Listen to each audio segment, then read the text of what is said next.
शांत होकर सुनो। क्या तुम्हें ब्रह्मांड के उस गुप्त संगीत की आहट सुनाई दे रही है? यह समय के पहिए के घूमने की गूंज है। तथागत गौतम बुद्ध ने जब कपिलवस्तु के राज वैभव को छोड़कर श्मशान की खामोशी को देखा, तब उन्हें एहसास हुआ कि इस संसार में मनुष्य का अहंकार कितना बौना है।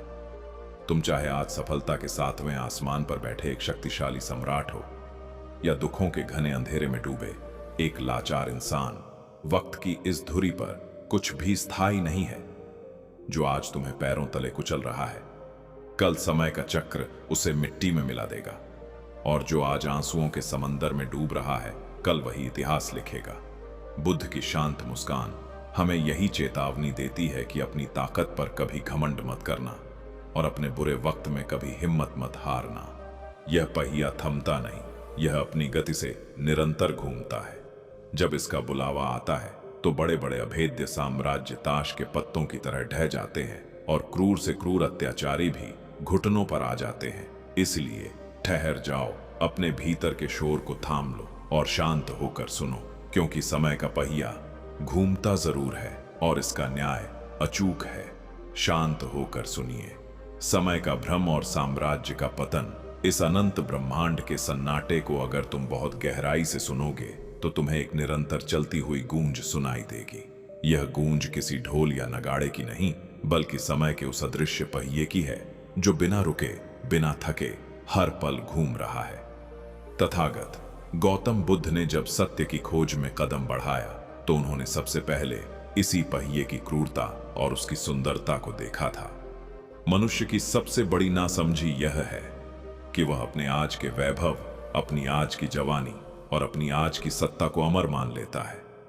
वह सोचता है कि जो तिजोरियां उसने आज भर रखी हैं, वे हमेशा उसकी पीढ़ियों की रक्षा करेंगी। लेकिन वह भूल जाता है कि समय की इस चौपड़ पर जब पासा पलटता है तो सोने के महलों को खंडहर बनने में और सम्राटों को भिक्षुक बनने में एक पल का भी संकोच नहीं होता। बुद्ध का यह धम्म पद हमें याद दिलाता है कि ठहर जाओ, अपने भीतर की इस भाग दौड़ और अहंकार को शांत करो और देखो कि तुम किस नश्वर संसार पर अपनी जीत का दावा कर रहे हो। सिद्धार्थ गौतम जब कपिलवस्तु के राजकुमार थे, तब उनके पिता राजा शुद्धोधन ने उनके लिए 3 ऐसे महल बनवाए थे जहां दुख, बीमारी, बुढ़ापा या मृत्यु की परछाई भी नहीं पड़ सकती थी। रथुओं के बदलते ही राजकुमार का महल बदल जाता था। दास दासी उनकी एक उंगली के इशारे पर नाचते थे और चारों तरफ केवल राग, रंग और सुख का साम्राज्य था। सिद्धार्थ को लगता था कि यही जीवन का शाश्वत सत्य है, यही वह दुनिया है जो हमेशा ऐसी ही रहेगी। लेकिन समय का पहिया अपनी धुरी पर घूम रहा था। वह राजकुमार के इस अज्ञान पर चुपके से मुस्कुरा रहा था। नियति ने एक दिन सिद्धार्थ को महल की उन ऊंची दीवारों से बाहर निकाला और उनका सामना जीवन की 3 कड़वी सच्चाइयों से कराया। एक अत्यंत वृद्ध लाचार व्यक्ति, एक तड़पता हुआ बीमार और एक अर्थी जिस पर एक मृत शरीर सोया हुआ था। उस एक रात ने सिद्धार्थ के भीतर के पूरे संसार को हिलाकर रख दिया। उन्हें समझ आ गया कि वे जिस जवानी और सुख पर गर्व कर रहे थे, वह समय के इस महासागर में सिर्फ पानी का एक बुलबुला है जो किसी भी क्षण फूट सकता है। मनुष्य का अहंकार अक्सर उसे अंधा बना देता है। जब इंसान के पास ताकत होती है, जब उसके पास धन होता है या जब वह किसी ऊंचे पद पर बैठा होता है, तो वह अपने से कमजोर लोगों को कीड़े मकोड़ों की तरह समझने लगता है। वह सोचता है कि उसकी तलवार, उसकी तिजोरी या उसकी ऊंची दीवारें उसे हमेशा सुरक्षित रखेंगी। मगध के सम्राट बिंबिसार और कोसल के राजा प्रसेनजित जब बुद्ध के चरणों में आकर बैठते थे, तो बुद्ध उनके मुकुट और उनकी विशाल सेनाओं को देखकर प्रभावित नहीं होते थे। बुद्ध उनसे कहते थे कि राजन, यह सेना और यह साम्राज्य केवल एक भ्रम है जो तुम्हें कुछ समय के लिए सौंपा गया है। तुम इसके मालिक नहीं हो, तुम केवल इसके मुसाफिर हो। समय का चक्र जब घूमता है तो वह राजा की सेना को धूल में मिला देता है और उसके अहंकार को मिट्टी में दफन कर देता है। इतिहास गवाह है कि जिन लोगों ने खुद को खुदा समझ लिया था, आज उनकी कब्रों पर दिया जलाने वाला भी कोई नहीं बचा है। यह समय का पहिया ही है जो हर घमंड को एक दिन चकनाचूर कर देता है। बुद्ध कहते थे कि नदी का पानी कभी एक जैसा नहीं रहता। जो पानी अभी तुम्हारे पैरों को छूकर आगे निकल गया वह जा चुका है, अब उसकी जगह नया पानी आ रहा है। इसी तरह हमारा जीवन, हमारे विचार, हमारे हालात और हमारे रिश्ते हर पल बदल रहे हैं। जिसे तुम आज अपना सबसे बड़ा दुश्मन मान रहे हो सकता है कल समय उसे तुम्हारा सबसे बड़ा मददगार बना दे। और जिसे तुम आज अपना सबसे सगा समझ रहे हो सकता है कल वही तुम्हारे सीने में खंजर घोंप दे। समय का यह पहिया जब घूमता है तो वह इंसानों के चेहरों से नकाब उतार फेंकता है। जब तुम्हारा अच्छा वक्त होता है तो पूरी दुनिया तुम्हारे तलवे चाटने को तैयार रहती है, लेकिन जैसे ही पहिया नीचे की तरफ जाता है साया भी साथ छोड़ देता है। इसलिए बुद्ध ने सिखाया कि न तो सुख में बहुत ज्यादा नाचो और न ही दुख में पूरी तरह टूट जाओ। इन दोनों स्थितियों के प्रति संभव रखना ही प्रज्ञा है। शांत होकर सुनो। यह जो तुम्हारे भीतर एक बेचैनी है, यह जो हर चीज को पकड़ कर रखने की तुम्हारी जिद है, यही तुम्हारे सारे दुखों का कारण है। तुम उस पेड़ की पत्ती को पकड़ कर रखना चाहते हो जो पीली पड़ चुकी है और जिसे हवा का एक झोंका कभी भी गिरा सकता है। तुम उस जवानी को थामना चाहते हो जो हर रोज ढल रही है। बुद्ध ने अपने भिक्षुओं को हमेशा यही सिखाया कि संसार का स्वभाव ही अनिच्छा यानी अनित्य है। यहां कुछ भी टिकने वाला नहीं है। जब तुम इस बात को अपने दिल की गहराइयों में उतार लेते हो तो तुम्हारा मोह भंग हो जाता है। और जिस दिन मोह भंग होता है उस दिन तुम्हारे भीतर एक ऐसी शांति का जन्म होता है जिसे संसार की कोई भी ताकत डिगा नहीं सकती। तब तुम समय के गुलाम नहीं रहते, बल्कि तुम समय के प्रवाह के ऊपर एक कमल के फूल की तरह तैरने लगते हो जिसके पत्तों पर पानी की एक बूंद भी नहीं ठहरती। सोचो उस अंगुलिमाल डाकू के बारे में जो समझता था कि उसकी क्रूरता और उसका खौफ कभी खत्म नहीं होगा। उसने प्रतिज्ञा की थी कि वह 1000 लोगों की उंगलियां काटकर उनकी माला पहनेगा। पूरा मगध साम्राज्य उसके नाम से कांपता था। राजा की सेनाएं भी उस जंगल में जाने से डरती थीं जहां अंगुलिमाल रहता था। लेकिन जब बुद्ध उस जंगल की ओर बढ़े तो अंगुलिमाल हाथ में नंगी तलवार लेकर उनकी तरफ झपटा। उसने चिल्लाकर कहा, ठहर जाओ सन्यासी, आगे बढ़े तो मौत निश्चित है। बुद्ध शांत रहे। उनके चेहरे पर कोई डर नहीं था, बल्कि एक असीम करुणा थी। बुद्ध ने उसकी आंखों में आंखें डालकर कहा, मैं तो कब का ठहर गया अंगुलिमाल, तुम कब ठहरोगे। उन शब्दों में समय के पहिए की वह ताकत थी जिसने उस क्रूर डाकू की पूरी आत्मा को झकझोर दिया। अंगुलिमाल को एहसास हुआ कि वह जिस ताकत के घमंड में जी रहा है वह वास्तव में एक भयानक बीमारी है। उसने तलवार फेंक दी और बुद्ध के चरणों में गिर पड़ा। समय का पहिया घूमा और एक हत्यारा एक परम शांत भिक्षु बन गया।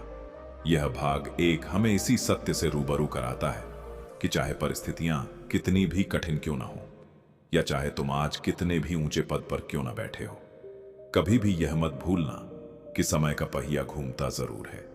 यदि आज तुम पर विपत्तियों का पहाड़ टूटा है, यदि समाज तुम्हें दुत्कार रहा है, यदि तुम्हारे पास खाने को रोटी नहीं है और चारों तरफ सिर्फ अंधेरा है, तो अपने भीतर एक धीरज रखो, शांत हो जाओ और वक्त को अपना काम करने दो। जो लोग आज तुम्हारी लाचारी पर हंस रहे हैं, समय का चक्र बहुत जल्द उनका भी हिसाब करेगा। तुम्हें किसी से बदला लेने की जरूरत नहीं है, तुम्हें किसी को नीचा दिखाने की जरूरत नहीं है। समय का न्याय सबसे बड़ा और सबसे सटीक न्याय है। बस अपने कर्मों को शुद्ध रखो, अपनी चेतना को जागृत रखो और इस घूमते हुए पहिए को साक्षी भाव से देखते रहो। यही बुद्धत्व की पहली सीढ़ी है। नियति का चक्र और कर्म का अचूक सिद्धांत। समय का पहिया केवल दिन और रात का बदलना नहीं है, यह ब्रह्मांड का वह अदृश्य और परम न्याय है जिसे तथागत बुद्ध ने धम्म कहा है।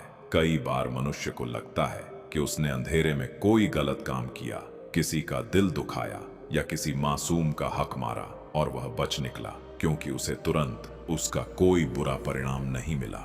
वह अपनी इस मूर्खता पर मुस्कुराता है और खुद को चालाक समझने लगता है।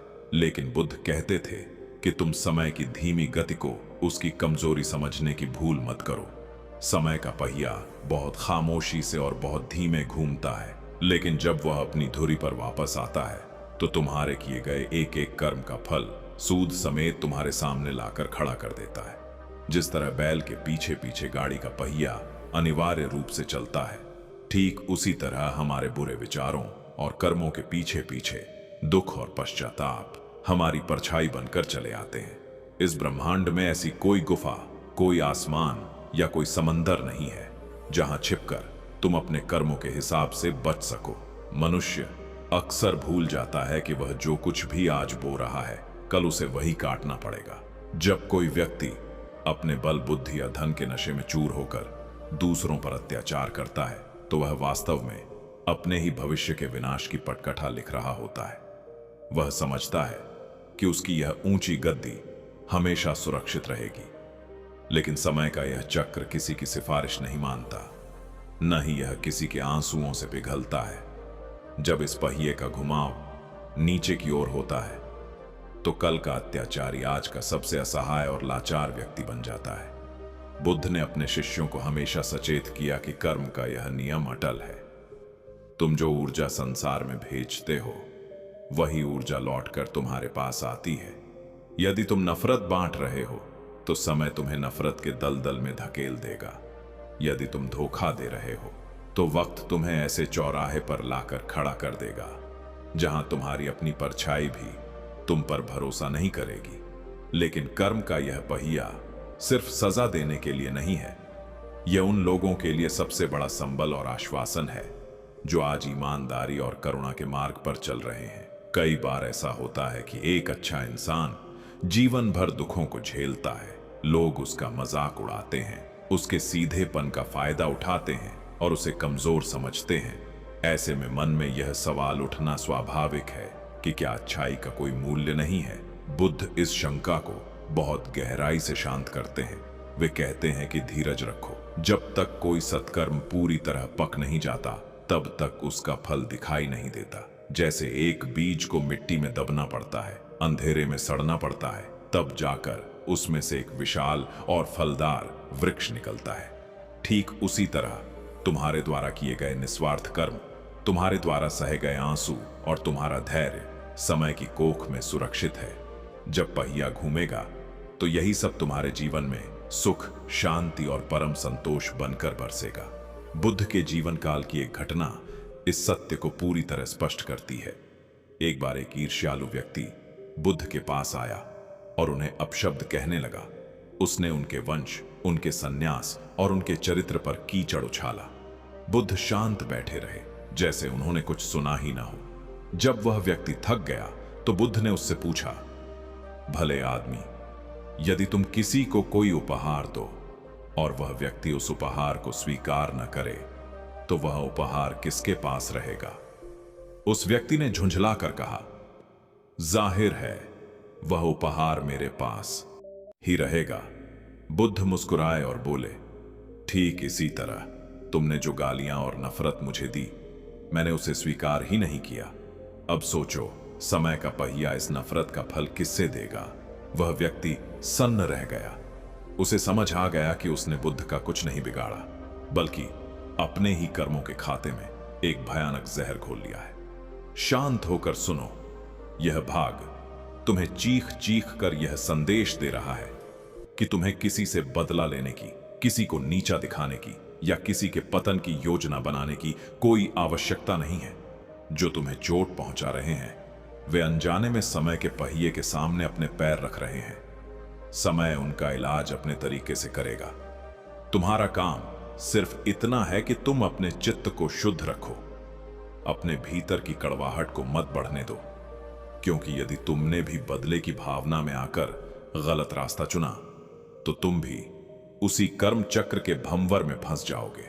समय का यह पहिया जब घूमता है तो वह हर एक इंसान को तराशता है। जो लोग इस सत्य को समझ लेते हैं वे परिस्थितियों के हाथों का खिलौना नहीं बनते। वे जानते हैं कि यह वक्त भी गुजर जाएगा और वे शांत भाव से अपने धर्म पर टिके रहकर समय के इस महान्याय का इंतजार करते हैं। अहंकार का विसर्जन और शून्यता का बोध। जब हम यह कहते हैं कि शांत होकर सुनो, समय का पहिया घूमता जरूर है, तो इसका सबसे पहला और सबसे सीधा प्रहार मनुष्य के अहंकार पर होता है। अहंकार मनुष्य के मन की वह सबसे बड़ी बीमारी है जो उसे यह विश्वास दिलाती है कि वह अमर है, वह अचल है और जो कुछ भी उसके पास है वह हमेशा रहेगा। राजा अपने महलों की ऊंचाई देखकर सोचता है कि उसने काल पर विजय पाली है। धनवान अपनी तिजोरियों को देखकर सोचता है कि वह समय को भी खरीद सकता है। लेकिन तथागत गौतम बुद्ध ने इस अहंकार की जड़ों पर वार किया। उन्होंने संसार को अनात्म और अनिच्छा का सिद्धांत दिया। बुद्ध ने कहा कि जिसे तुम मैं कहते हो, जिसे तुम अपना अस्तित्व समझते हो, वह वास्तव में कुछ भी नहीं है बल्कि 5 तत्वों और हर क्षण बदलते हुए विचारों का एक प्रवाह मात्र है। समय इस प्रवाह को हर सेकंड बदल रहा है। जो तुम कल थे वह आज नहीं हो और जो आज हो वह कल नहीं रहोगे। फिर इस मिट्टी के ढेरी नुमा शरीर और क्षण भंगुर अस्तित्व पर इतना घमंड क्यों? मानव इतिहास गवाह है कि समय के इस पहिए ने बड़े बड़े सूरमाओं के अहंकार को तिनके की तरह उड़ा दिया। बुद्ध के समय में मगध का एक बहुत ही अभिमानी और धनी सेठ था। उसे अपनी दौलत पर इतना नाज था कि वह सोने के बर्तनों में खाता था और उसके महल के दरवाजे पर आने वाले हर गरीब को दुत्कारा जाता था। जब उसे पता चला कि बुद्ध उसके नगर में आए हैं और लोग उनके दर्शन के लिए उमड़ रहे हैं, तो वह अपने लाव लश्कर के साथ बुद्ध को नीचा दिखाने पहुंचा। उसने बुद्ध के सामने खड़े होकर अपनी छाती चौड़ी की और कहा, सन्यासी, तुम इस फटे हुए चीवर में घूमते हो, तुम्हारे पास रहने को छत नहीं है। तुम मेरे सामने क्या हो? मैं चाहूं तो तुम्हारे पूरे संघ को खरीद सकता हूं। बुद्ध ने उसकी तरफ देखा। उनकी आंखों में कोई गुस्सा नहीं था, सिर्फ एक गहरी मर्म भेदी करुणा थी।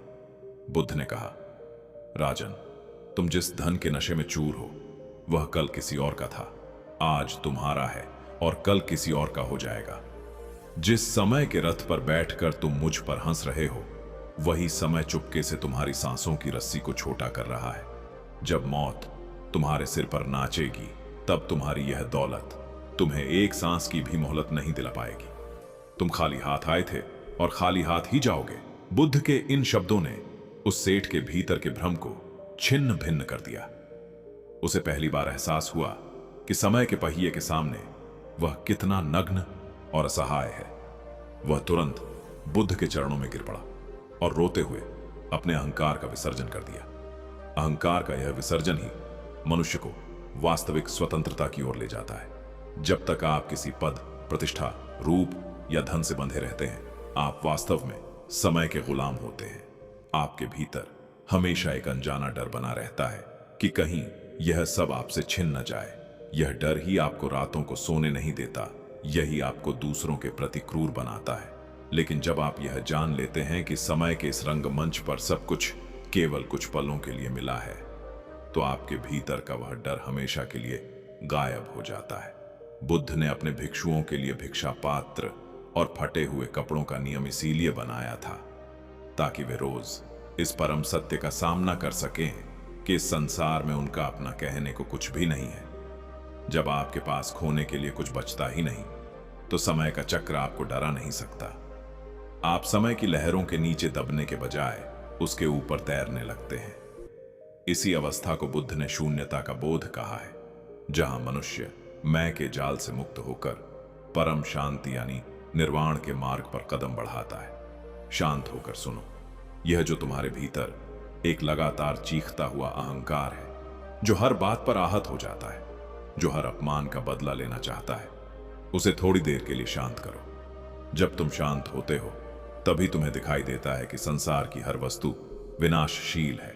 यह खूबसूरत चेहरा जिस पर तुम्हें आज नाज है, एक दिन इस पर झुर्रियां पड़ जाएंगी। यह शरीर जिसे तुम इतना संवारते हो, एक दिन श्मशान की आग में राख बनकर हवा में उड़ जाएगा। यह विचार तुम्हें उदास करने के लिए नहीं है, बल्कि तुम्हें इस वर्तमान क्षण में पूरी तरह जगाने के लिए है। जब तुम समय की इस नश्वरता को पहचान लेते हो, तो तुम्हारे भीतर एक अभूतपूर्व करुणा का जन्म होता है। तुम सोचने लगते हो कि जब सब कुछ इतनी जल्दी खत्म हो जाने वाला है, जब हम सब यहां कुछ ही दिनों के मेहमान हैं, तो फिर किसी से नफरत क्यों करना, किसी से ईर्ष्या क्यों करना। समय का यह पहिया हमारे अहंकार के मैल को धोकर हमें पूरी तरह शुद्ध और निर्मल बना देता है, बशर्ते हम उसके इस मौन संदेश को सुनने और समझने के लिए तैयार हों। दुख की क्षण भंगुरता और आशा का उदय। संसार का सबसे बड़ा और अटल सत्य यह है कि यहां कुछ भी ठहरता नहीं, और यही सत्य उन लोगों के लिए सबसे बड़ी आशा की किरण है जो इस समय अत्यधिक कष्ट और पीड़ा में है। तथागत गौतम बुद्ध के 4 आर्य सत्यों में पहला सत्य है कि संसार में दुख है, लेकिन बुद्ध केवल समस्या बताकर रुक नहीं जाते। वे इसके आगे का मार्ग दिखाते हुए कहते हैं कि दुख का कारण है और दुख का निरोध भी संभव है। दुख का अंत इसलिए संभव है क्योंकि दुख भी समय के पहिए के अधीन है, उसकी अपनी कोई स्वतंत्र सत्ता नहीं है। यदि आपके जीवन में आज आंसुओं की बौछार है, यदि अपनों ने आपका साथ छोड़ दिया है, या यदि आप किसी ऐसी मानसिक या शारीरिक प्रताड़ना से गुजर रहे हैं जो इस समय असहनीय प्रतीत होती है, तो बुद्ध का यह संदेश आपके सूखे होठों पर मुस्कान लाने के लिए पर्याप्त है कि यह वक्त भी स्थायी नहीं है। समय का पहिया अपनी धुरी पर घूम रहा है और यह भारी घने काले बादल बहुत जल्द छंट जाएंगे। आपके जीवन में पुनः प्रकाश की किरणें प्रवेश करेंगी, क्योंकि वक्त का स्वभाव ही है बदल जाना। बुद्ध के समय की एक बेहद मार्मिक और प्रसिद्ध कहानी है किस्सा गौतमी की। किस्सा गौतमी का इकलौता पुत्र असमय मृत्यु का ग्रास बन गया था। वह अपने बच्चे के शव को छाती से लगाए दुख से पागल होकर पूरे नगर में भटक रही थी और हर किसी से अपने लाल को जीवित करने की भीख मांग रही थी। जब लोग उसकी हालत देखकर हार गए तो उन्होंने उसे बुद्ध के पास जाने की सलाह दी। किस्सा गौतमी रोती हुई बुद्ध के चरणों में गिरी और बोली, हे तथागत, मेरे इस बच्चे को जीवित कर दो, इसके बिना मैं मर जाऊंगी। बुद्ध ने उसकी अंतहीन पीड़ा को देखा। उनकी आंखों में करुणा उमड़ आई। उन्होंने न तो उसे कोई लंबा उपदेश दिया और न ही डांटा। बुद्ध ने बहुत ही शांत स्वर में कहा, माई, मैं तुम्हारे बच्चे को जीवित कर दूंगा। बस तुम पूरे नगर में जाकर किसी ऐसे घर से एक मुट्ठी सरसों के बीज ले आओ जहां आज तक कभी किसी की मृत्यु ना हुई हो। किस्सा गौतमी उम्मीद से भरकर भागी।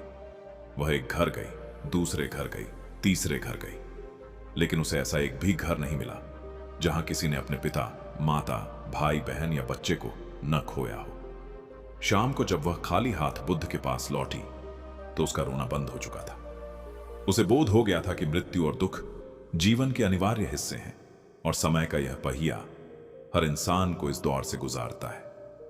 उसका व्यक्तिगत दुख अब एक सार्वभौमिक सत्य में बदल चुका था और उसके मन का भारीपन हमेशा के लिए गायब हो गया। समय का यह घूमता हुआ पहिया हमें सिखाता है कि जिस तरह हम वसंत ऋतु का स्वागत करते हैं, उसी तरह हमें पतझड़ को भी स्वीकार करना चाहिए। पतझड़ इस बात का जीवंत प्रमाण है कि पेड़ पुराने सूखे पत्तों को गिराकर नए पत्तों के लिए जगह बना रहा है। जीवन में जब पुरानी चीजें टूटती हैं, जब बने बनाए रिश्ते बिखरते हैं, या जब कड़ी मेहनत के बाद भी असफलता हाथ लगती है, तो वह वास्तव में आपके जीवन का पतझड़ होता है। वह समय विलाप करने का नहीं, बल्कि शांत होकर धीरज रखने का होता है, क्योंकि समय का पहिया चुपचाप पृष्ठभूमि में अपना काम कर रहा होता है और आपके लिए एक नई और बेहतर शुरुआत की तैयारी कर रहा होता है।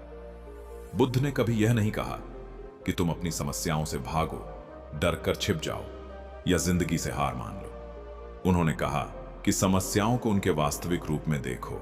वे आती हैं, कुछ समय के लिए ठहरती हैं और फिर अपना समय पूरा करके चली जाती है। इस आने जाने के खेल को जो इंसान तटस्थ होकर एक साक्षी की तरह देख पाता है, वही वास्तव में दुखों के इस महासागर के पार जा सकता है।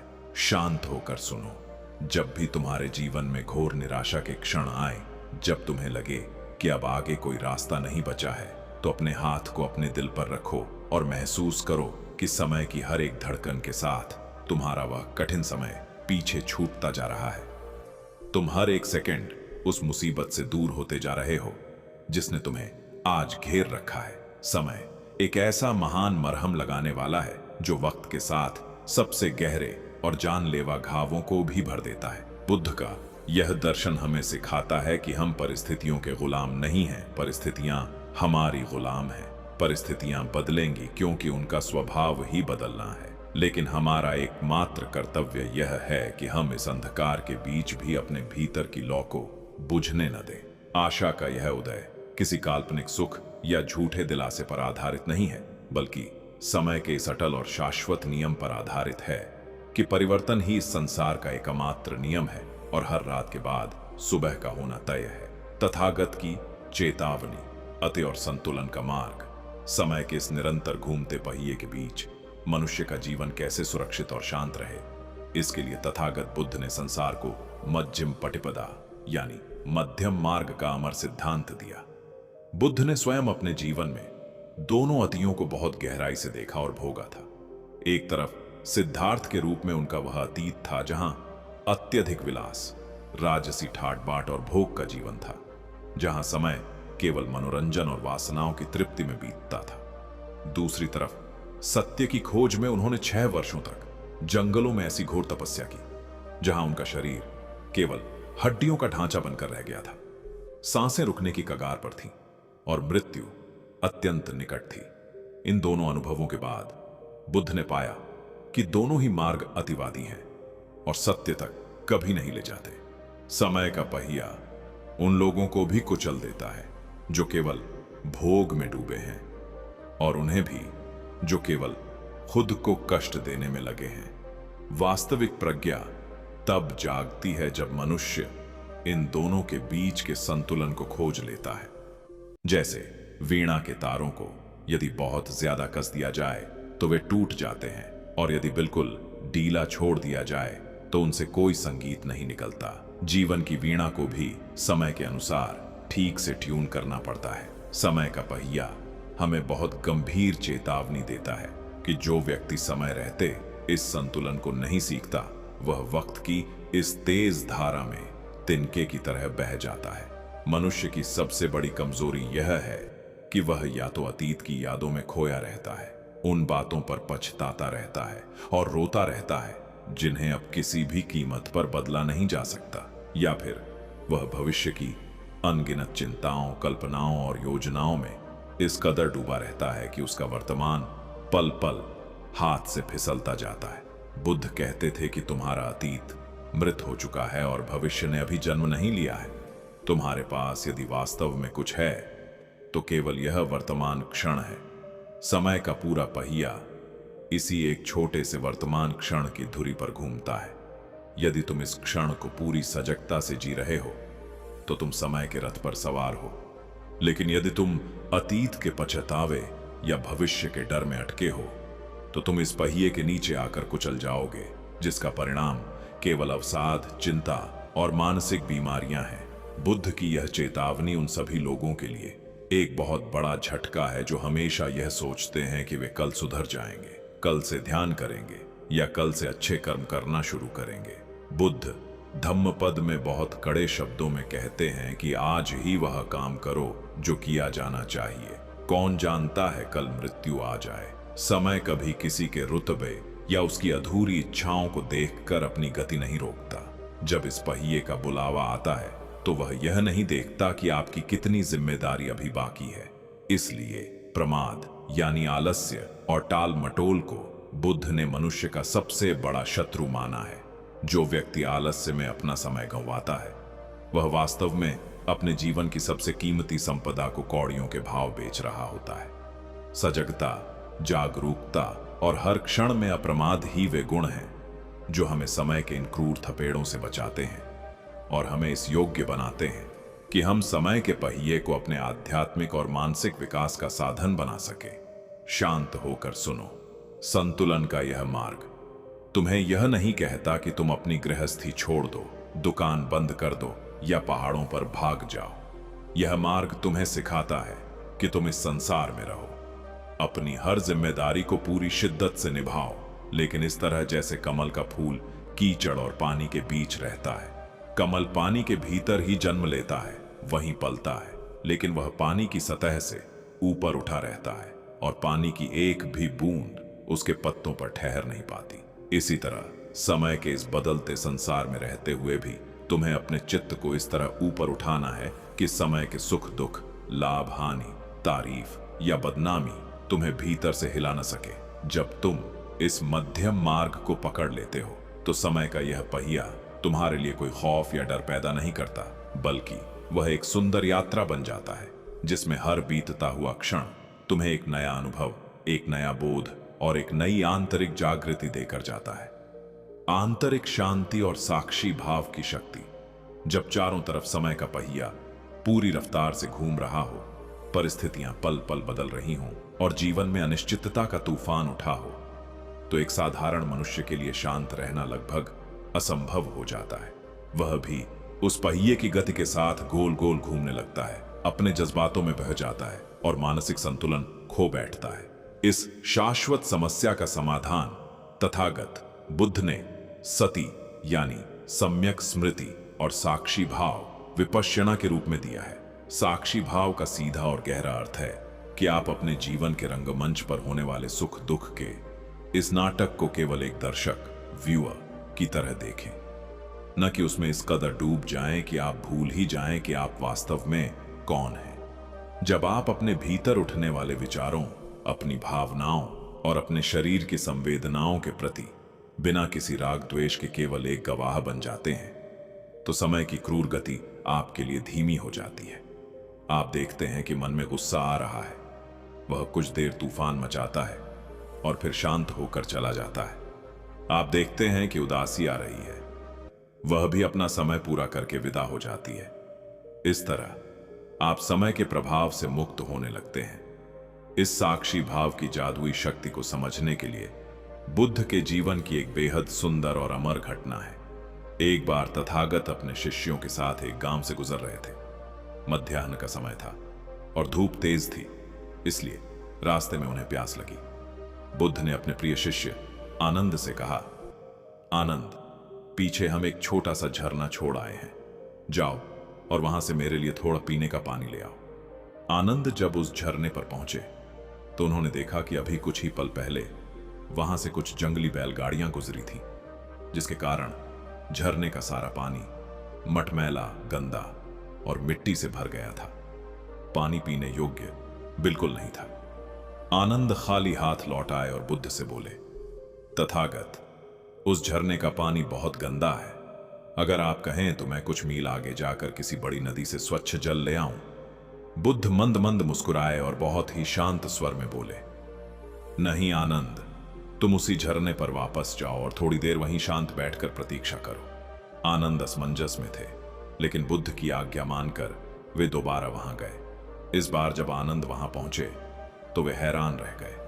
कुछ समय बीतने के कारण सारी मिट्टी और गंदगी अपने आप नीचे बैठ चुकी थी और झरने का पानी कांच की तरह साफ, निर्मल और मीठा हो चुका था।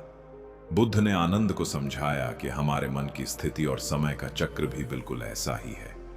जब समय के विपरीत प्रभाव से मन अशांत, गंदा और विचलित हो जाए तो उसे जबरदस्ती शांत करने की कोशिश मत करो।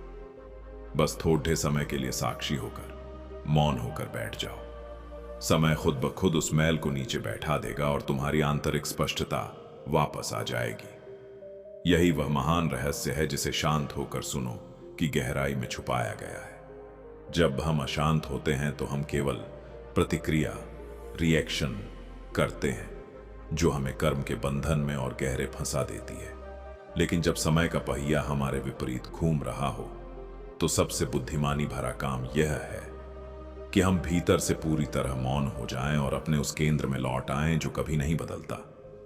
इस पूरे घूमते हुए ब्रह्मांड में एक ऐसी जगह है जो पूरी तरह अचल, शांत और स्थिर है, और वह जगह कहीं बाहर नहीं बल्कि आपके अपने भीतर की शुद्ध चेतना है। बाहर चाहे परिस्थितियों का कितना भी बड़ा बवंडर क्यों ना खड़ा हो, यदि आप अपने इस आंतरिक केंद्र से जुड़े हैं तो कोई भी तूफान आपका एक बाल भी बांका नहीं कर सकता। बुद्ध इसी केंद्र को खोजने की बात करते थे। जिन्होंने अपने इस साक्षी भाव को जगा लिया, वे समय के गुलाम नहीं बल्कि समय के स्वामी बन गए।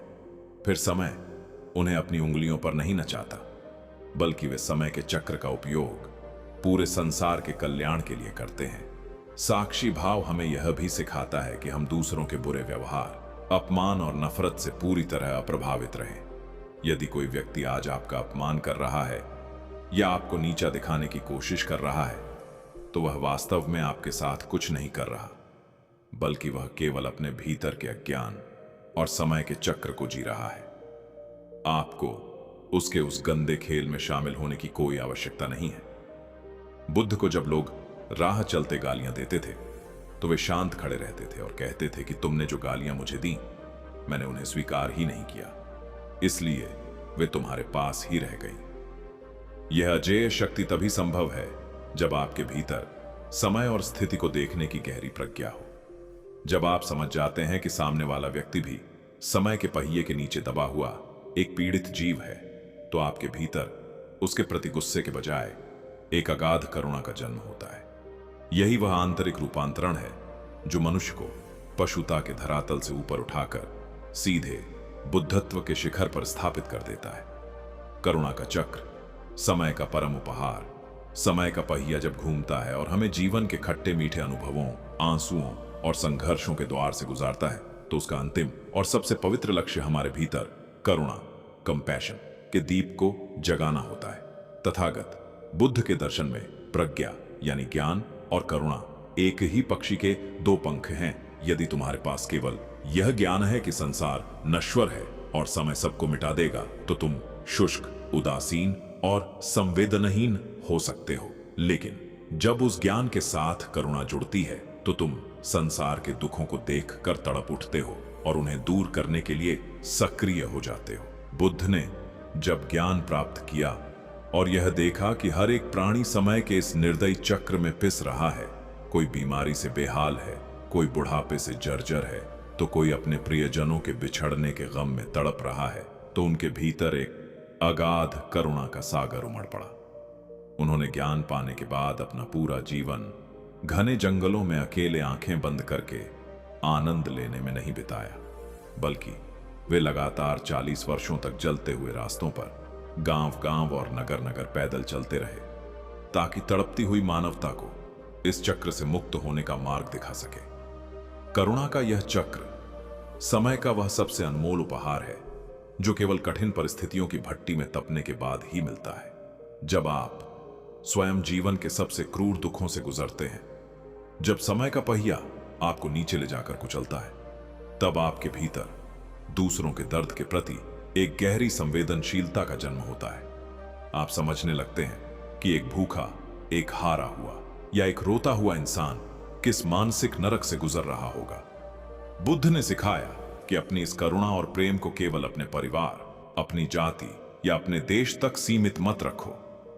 इसे इस हद तक फैलाओ कि इस अनंत ब्रह्मांड का हर एक जीव, चाहे वह तुम्हारा मित्र हो या शत्रु, मनुष्य हो या कोई पशु पक्षी, वह तुम्हारी करुणा की परिधि में आ जाए। जब आप इस तरह के सार्वभौमिक प्रेम और मैत्री, मेटा का अभ्यास करते हैं, तो समय का पहिया आपके लिए विनाश का कारण नहीं, बल्कि एक वरदान बन जाता है। आपके द्वारा ब्रह्मांड में भेजा गया यह निस्वार्थ प्रेम समय के चक्र से घूमकर वापस आपके पास 1000 गुना होकर लौटता है और आपके जीवन को धन्य कर देता है। एक बेहद खूबसूरत और गहरी बात यह है कि समय का पहिया जितना न्यायप्रिय है, वह उतना ही क्षमाशील भी है, बशर्ते मनुष्य अपने भीतर सुधार करने और जागने के लिए तैयार हो। बुद्ध के संघ में समाज के हर वर्ग के लोग शामिल थे। वहां प्रतापी राजा भी थे और अंगुलिमाल जैसे खूंखार डाकू भी। वहां समाज की ठुकराई हुई वेश्या आम्रपाली भी थी और अछूत माना जाने वाला सफाई कर्मी सुनीत भी था।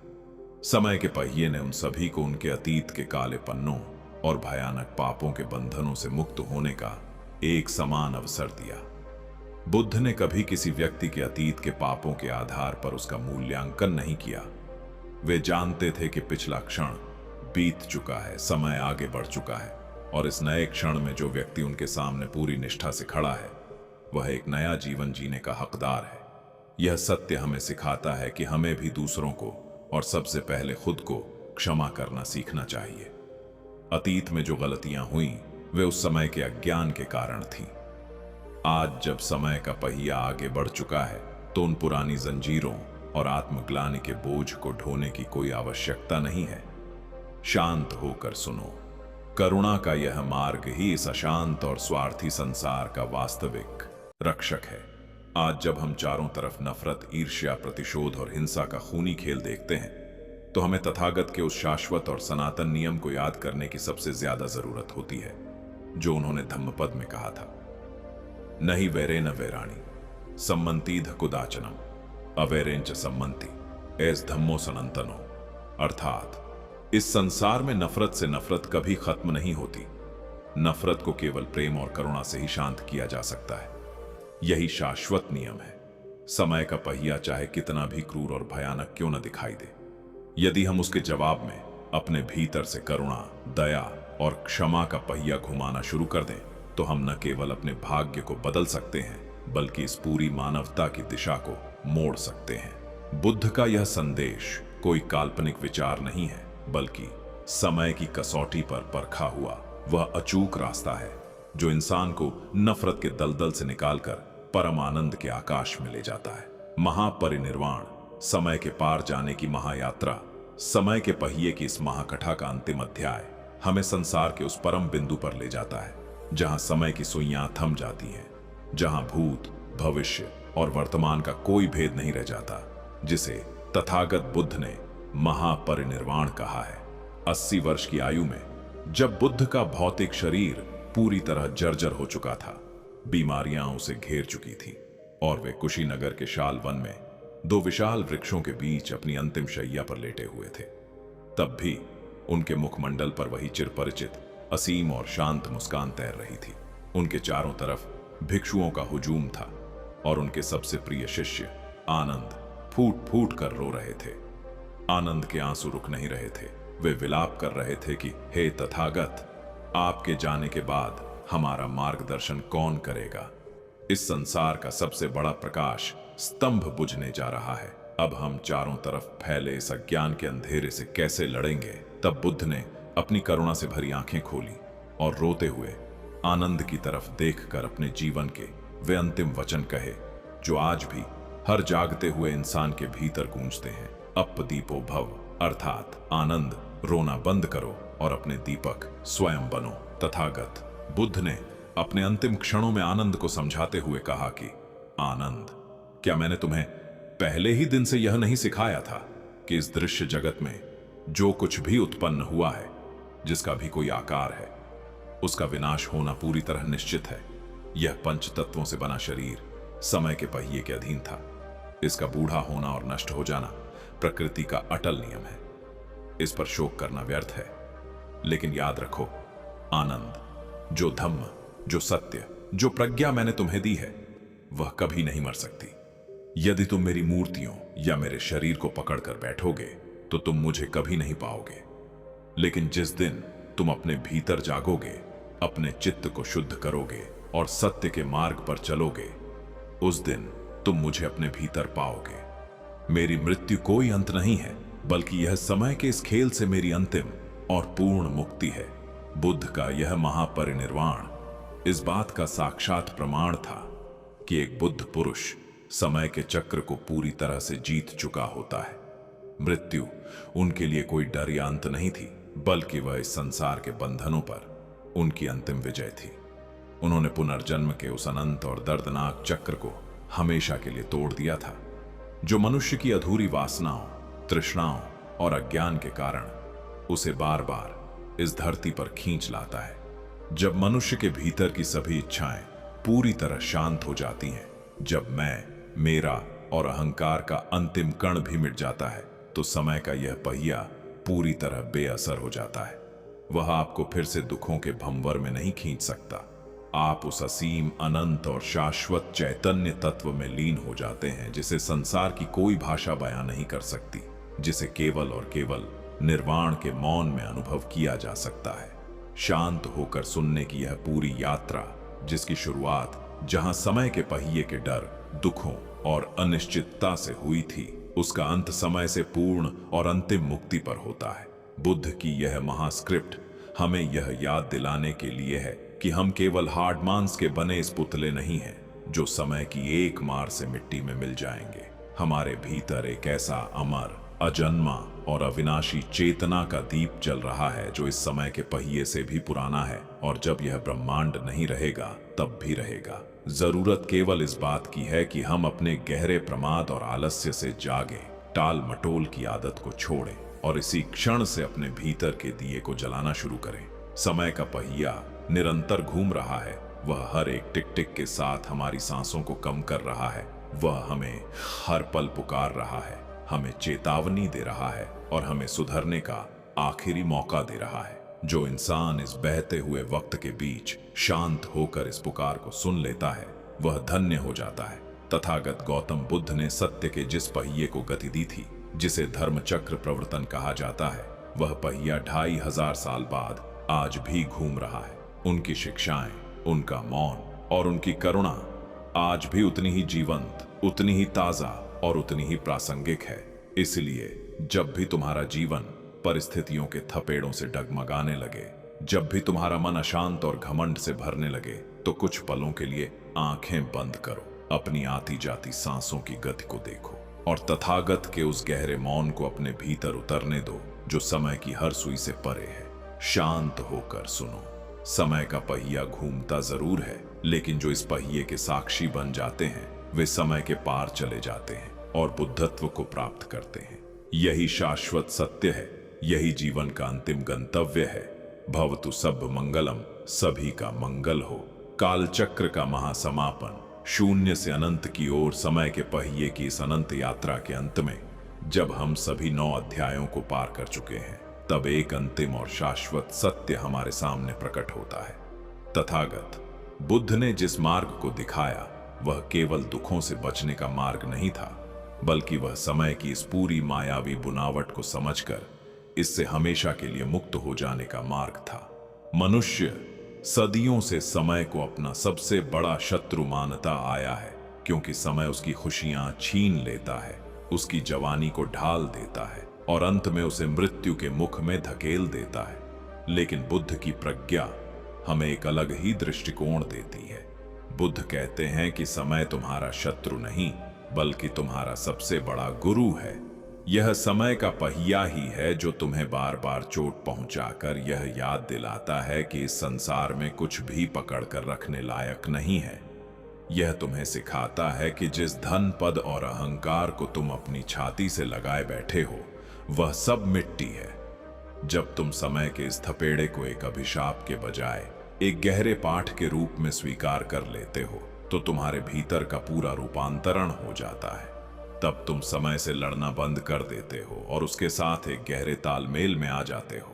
शांत होकर सुनो। इस ब्रह्मांड में 2 प्रकार के चक्र चल रहे हैं। एक है संसार चक्र, जिसमें इंसान अपनी इच्छाओं, नफरत और मोह के कारण गोल गोल घूमता रहता है और कभी इस पहिए से बाहर नहीं निकल पाता।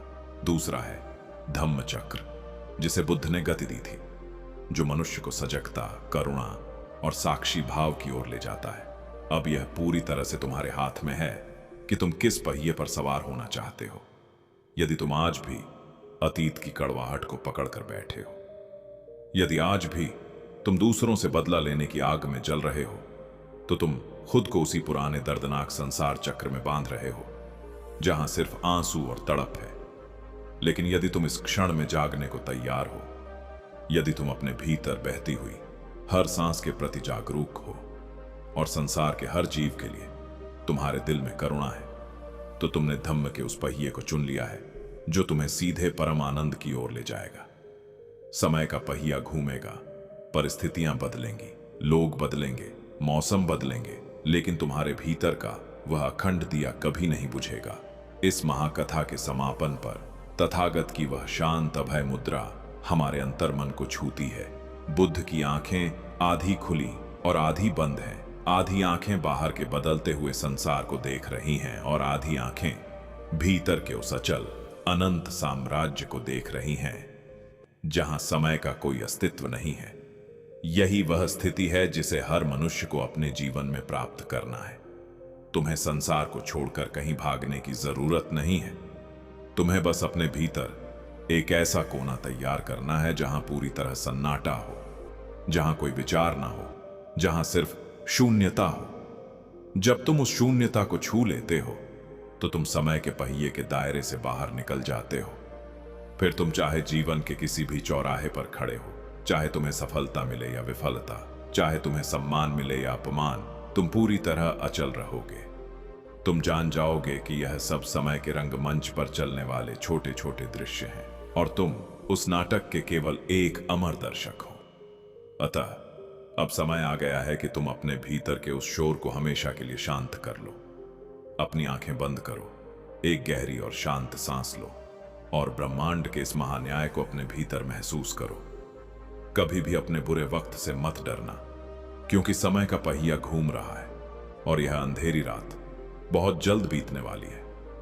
कभी भी अपने अच्छे वक्त पर घमंड मत करना, क्योंकि यह वक्त भी रेत की तरह हाथ से फिसल जाएगा।